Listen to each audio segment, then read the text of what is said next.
Hello, my name is Austin Habish, the founder of Think Catholic, and you're listening to the Summa podcast, where we study St. Thomas Aquinas' Summa Theologiae in a way simple and insightful for anyone to understand. The Summa podcast is brought to you by Think Catholic. Taking 2 questions of the Summa a day, we'll seek to summarize St. Thomas's responses, discovering the brilliance of Aquinas. And his Catholic faith is day 232. So let's get started. We're covering today questions 39 and 40 of the Tertia Pars, that is, of the baptizing of Christ and of Christ's manner of life. The translation that I always use in these podcasts is the one generously provided to me by Ave Maria Press, the 5-volume set translated by the Fathers of the English Dominican province, which you can now get at a discounted price from Ave Maria Press's site by typing in the code Summa 10. And so here we go. Article 1, whether it was fitting that Christ should be baptized. As it is written in the Gospel of Matthew, then Jesus came from Galilee to the Jordan to John to be baptized by him. John would have prevented him, saying, I need to be baptized by you, and do you come to me? But Jesus answered him, Let it be so now, for thus it is fitting for us to fulfill all righteousness. And what could that possibly mean, to fulfill all righteousness? And Aquinas gives us a very straightforward answer. He says, Jesus wished to do what he had commanded all to do. And this is what he means by saying, so it is becoming to fulfill all righteousness.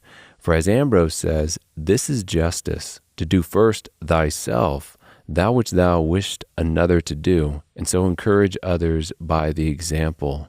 It was also fitting that Christ be baptized in order to sanctify, as it were, the waters of baptism, as well as, since he chose to be born of a fallen race, although not fallen himself, it was fitting that he also not despise those remedies given to our fallen race, which is in part baptism. Article 2, whether it was fitting for Christ to be baptized with John's baptism. This was fitting as a way to approve of what John was doing, who was his precursor sent by the Holy Spirit to prepare the way for Christ. It was also a fitting baptism for Christ from the perspective of what John's baptism was, which was only one of water, not one of the Holy Spirit, and Christ being full of grace and truth, as it is written in the Gospel of John, already possessed the Holy Spirit. Article 3, whether Christ was baptized at a fitting time.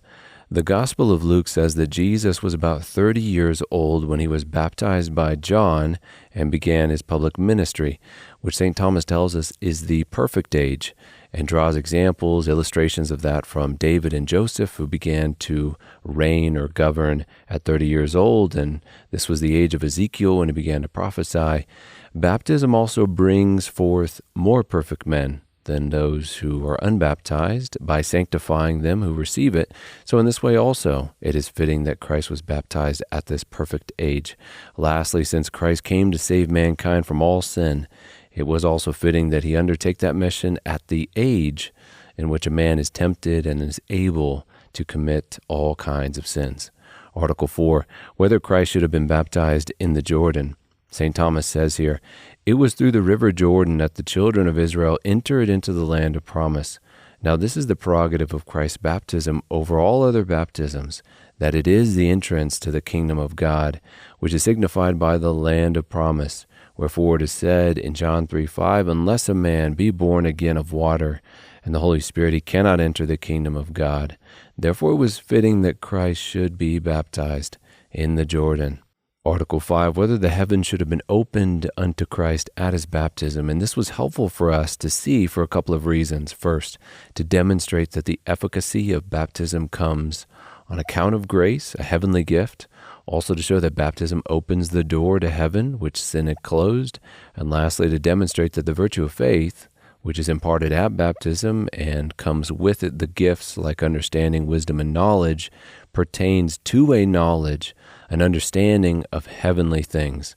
Article 6, whether it is fitting to say that when Christ was baptized, the Holy Ghost came down on him in the form of a dove.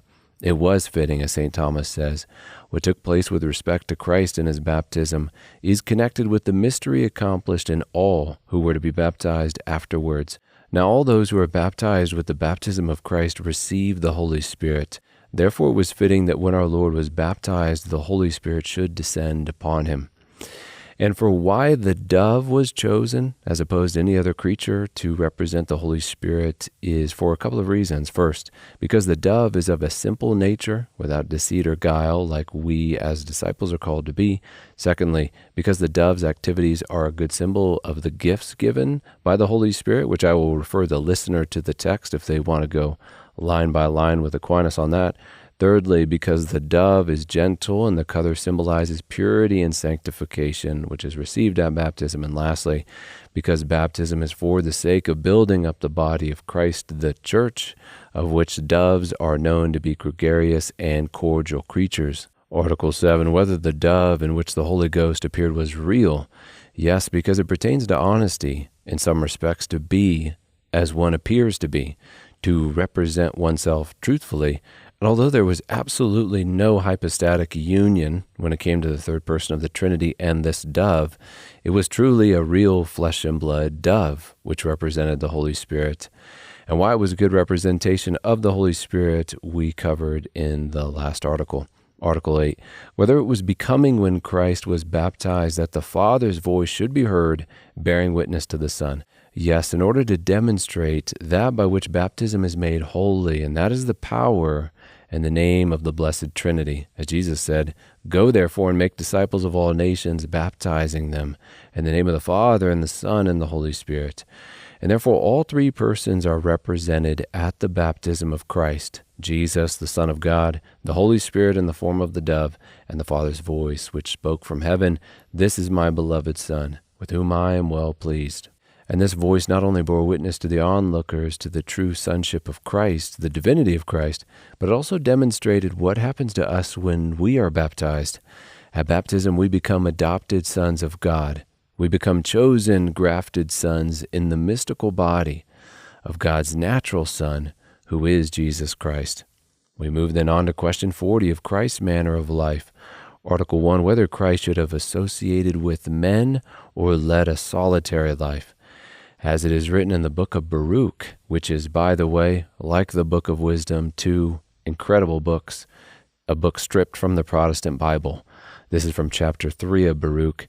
"This is our God. No other can be compared to him. He found the whole way to knowledge and gave her to Jacob his servant and to Israel whom he loved. Afterward, she," this is wisdom, "appeared upon earth and lived among men." Now, wisdom is referred to here with the feminine pronoun, simply because in Greek the word for wisdom, Sophia, is feminine, and so wisdom has to take the feminine pronoun. But the wisdom of God, the Word of God personally, is really what we're talking about here, who did become man and walk among men, as Baruch prophesied. What that has to do with our article is that according to that prophecy, the Christ was not to live a solitary life, but among men, and this was a suitable means to the end or goal of the incarnation, which was threefold. First of all, to proclaim the truth about God and the way unto salvation, as Jesus said, "For this I was born, and for this I came into the world, that I should give testimony to the truth." Second of all, to take away sin, as it is written in 1 Timothy, "For Christ Jesus came into this world to save sinners. Therefore he went after the lost like a shepherd going after a lost sheep," which also provided for us an example, to do in his name the same. Thirdly, as it is written in Romans, he came so that through him we might obtain access to this grace and hope of sharing the glory of God. And thus, in order to show sinners that such access was accessible, was available to them, it was fitting that he associate with the lowly and among sinners. Article 2, whether it was becoming that Christ should lead an austere life in this world. And compared to John the Baptist, who lived on locusts and wild honey, Jesus is said in Scripture to have come eating and drinking. And why that was fitting was because, first of all, austerity is not an end in itself. It is a necessary means for sinners like ourselves to make atonement and grow in virtue, but not for Christ. Also, he did not live an austere life because he did not need the witness of austerity to persuade men to listen to what he was saying, because he was raising the dead and curing the lame miraculously. And lastly, it was fitting that he indeed eat and drink with men because he was there to demonstrate his humanity, observe the old law as others did, and preach to those living under the law. Article 3, whether Christ should have led a life of poverty in this world. Poverty, like fasting, is not an end in itself, but it is useful for the preacher, and for a couple of reasons. First of all, to not be distracted from preaching for the sake of protecting money or making money. Second of all, and this reason is unique to Christ, to redeem our poverty, like redeeming our death. And so he took both onto himself. Third of all, poverty protected Christ and his apostles, along with just preachers in general, from being accused of ulterior motives for their preaching, if they made money from it. Fourth of all, that by his poverty the greatness of his divinity might be made more explicitly manifest, that his works be clearly seen, not stemming from temporal goods, but a supernatural spiritual good which he possessed. And we see the same kind of paradox of poverty making one rich in glorifying God, in showing forth the divine, in the following words of St. Paul. This is from the letter to the Corinthians. 3 times I besought the Lord about this, that it should leave me, but he said, My grace is sufficient for you, for my power is made perfect in weakness. I will all the more gladly boast of my weaknesses, that the power of Christ may rest upon me. For the sake of Christ, then I am content with weaknesses, insults, hardships, persecutions, and calamities, for when I am weak, then I am strong. Article 4 in our last article, whether Christ conformed his conduct to the law. As Jesus said, Do not think I have come to abolish the law and the prophets. I came not to abolish, but to fulfill them. And then explained briefly by St. Thomas, and Christ indeed wished to conform his conduct to the law first, to show his approval of the old law. Second, that by obeying the law he might perfect it and bring it to an end in his own self, so as to show that it was ordained to him. Thirdly, to deprive the Jews of an excuse for slandering him.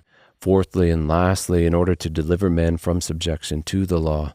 As it is written in Galatians, God sent his Son, made under the law, that he might redeem those who were under the law. And with that, we come to the close of another episode. We have just finished covering questions 39 and 40 of the Tertia Pars, that is, of the baptizing of Christ and of Christ's manner of life. My name is Austin Habish with Think Catholic, and I cannot wait to see you tomorrow.